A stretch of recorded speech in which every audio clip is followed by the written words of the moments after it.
On its part, the Kenya National Commission on Human Rights is calling for urgent investigations and prosecution of the perpetrators of violations on human rights.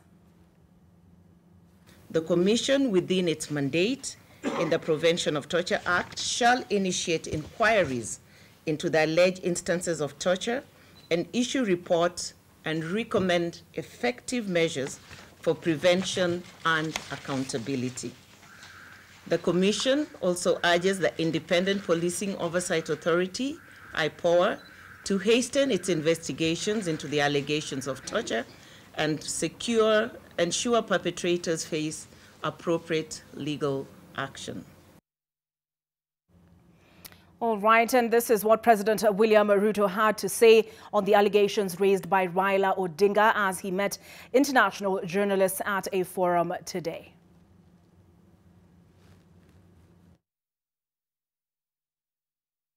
Raila Odinga are off to Tanzania for a human capital meeting to harmonize the expansion of employment opportunities on our continent. I'm back tomorrow evening, and as you have always known, I'm available to meet one-on-one with you anytime at your convenience. And he has signed out WSR, and that is in response to Raila Odinga claiming that Tanzania's President Samia Suluhu Hassan was kept waiting for 2 days in Kenya as she sought to mediate a ceasefire between the two political players.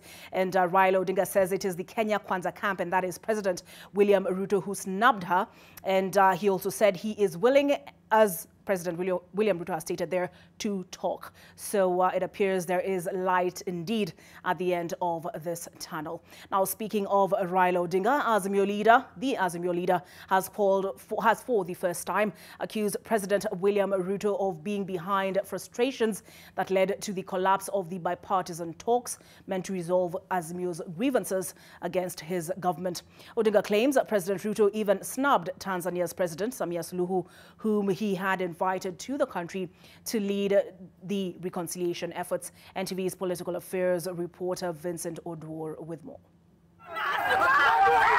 After suspending this week's anti-government protests, Azimio leader Raila Odinga now claims that President William Ruto was the biggest obstacle to dialogue efforts that saw the Azimio Kenya Kwanza bipartisan talks collapse. Odinga is accusing Ruto of pretense and being adamant towards a resolution of the ongoing political conflict. I myself have said I'm ready to sit with other people to discuss these issues. He is actually pretending, he's living in delusion that we don't have a crisis. But we have a serious crisis that requires patriotism to resolve. The former premier claims not even eminent persons have been spared from Ruto's negative attitude towards those seeking to reconcile them, with Tanzania's President Samia Suluhu being one of them. The president from Tanzania came here 2 weeks ago at the invitation of President Ruto to mediate. And she was kept waiting, not from our side. We were available, but the other side was not available. She spent 2 nights here, and it was all in vain. Other people have tried. Right now I know the other people are also trying, but he's the one who's resisting. NTV has established that the international community has stepped up efforts to reconcile Ruto and Raila as behind-the-scenes deliberations intensify. There are efforts to form a reconciliation committee of 6 senior individuals drawn from the two sides. The Azimio side has already settled on Kalonzo Musyoka, former Defense Cabinet Secretary Eugene Wamalwa, and an MP from Nyanza in the House leadership. However, the first list from the Kenya Kwanza side was rejected by Azimio and diplomats. The list had Deputy President Rigathi Gachagua, legislators Ndindi Nyoro, Kimani Ichung'wah. There are reports that Kenya Kwanza is now considering sending Prime Cabinet Secretary Musalia Mudavadi, Speaker Moses Wetangula, and one other person.